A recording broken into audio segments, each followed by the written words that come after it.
Hello mga bossing, panibagong araw, panibagong blessing na naman. May nag-walking nga po pala sa atin ngayon nang galing pa po sila sa Pangasinan. Hello po pala sir, good morning po. Saan po kayo galing sir? Pangasinan pa. Ang tagal ko naghanap, yung pinakasikat sa amin sa Pangasinan. Ikaw ang tinuturo, bakit sikat ka? Yung ano sir, yung upholstery po dun sa inyo sir? Wala, hindi. Yung pinuntahan ko talaga yung nagre-repair ng mga sakyan. Opo. Eh sabi niya, sa Maynila, sabi niya, ito si Noy, sabi niya sa akin, hindi siya sinerge kita.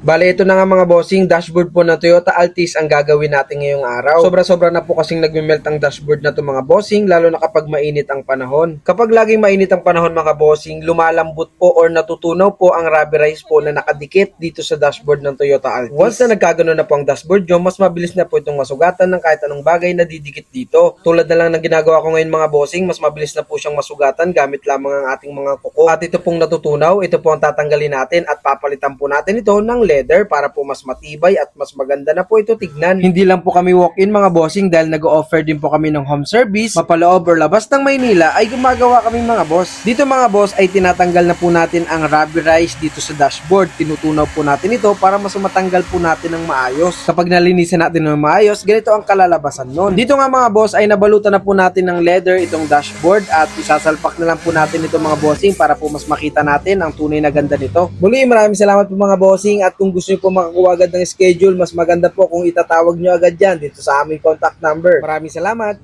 Opo. So, kamusta naman sir? Nagustuhan nyo naman po ba yung dashboard sir? Perfect. Kaya nito ang argue. Thank you sir. Mag-iingat po kayo sir ha. Sige. Ito sir, sige po. Salamat. Uwi na kami. Opo, salamat sir. Medyo malayo-layo pa po yung uwian nyo. Uwi kami ng Pangasinan. Mamaya. Sige sir. Mag-iingat po kayo sir.